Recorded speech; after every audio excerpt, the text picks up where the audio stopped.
Hello my pretties, and welcome to a short intro video for Yzma's game. We're playing another round of Disney Villainous solitaire-style, and we are on Yzma, the third and final villain in the Evil Comes Prepared expansion.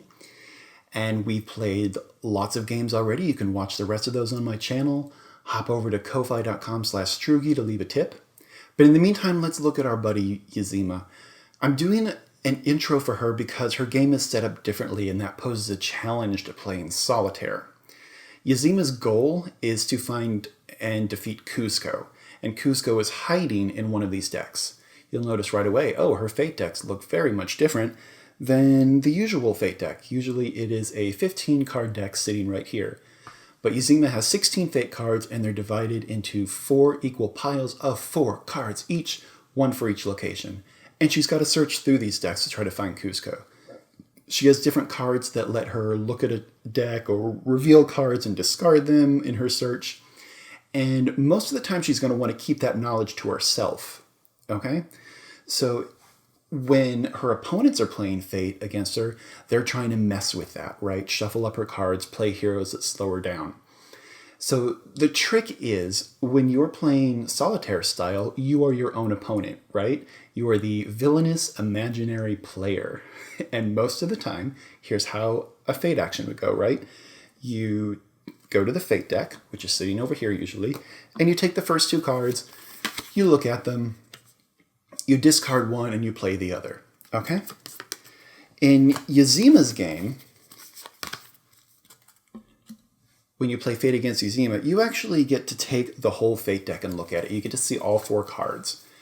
And you say, oh, she got a couple of heroes, she got a couple of effects. Pick the card you want to play. You don't discard these, you just put them right back. Here, let's move these up a little bit just to make some room. That's the trick too, leaving room. And that's how you play Fate against Yzma.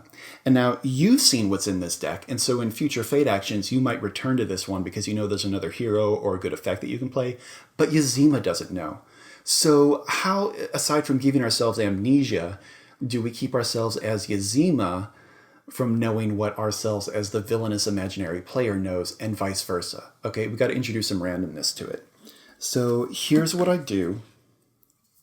If I already know that there's a certain card in a deck, like say one of Yzma's actions revealed a card. Most of the time she's looking at them, so the other players wouldn't see it.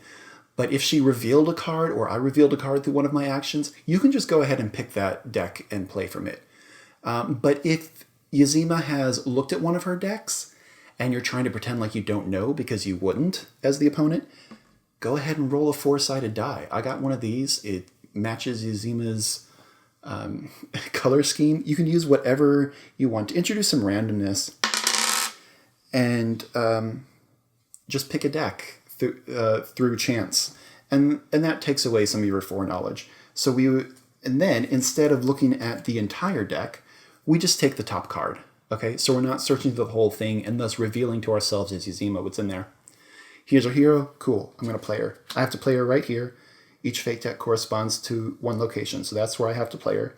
But now we've got a hero, and that works fine. But sometimes you might draw an effect.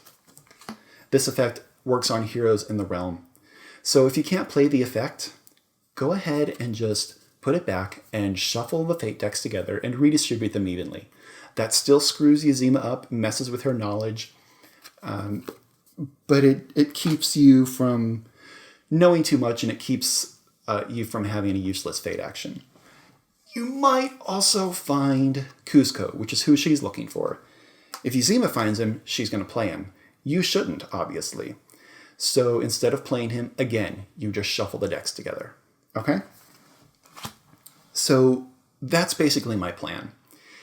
If Yzma has revealed any cards in her fate decks, when you are now the villainous imaginary player, you can go ahead and just pick that, because that would have been common knowledge in a regular game. Okay? If she has looked at some cards and you want to kind of prevent yourself from acting on that knowledge because you wouldn't be a psychic if you were actually playing against her, roll a die or flip a coin or do whatever works for you to introduce some randomness to it, and then just draw the top card instead of looking at the entire deck. If you get a card that you can't play, shuffle them all up and redistribute them. If you get a card you can play, go ahead and play it. All right? I played it several times this way, and it's worked really well. And I think it'll work well for the full-length game.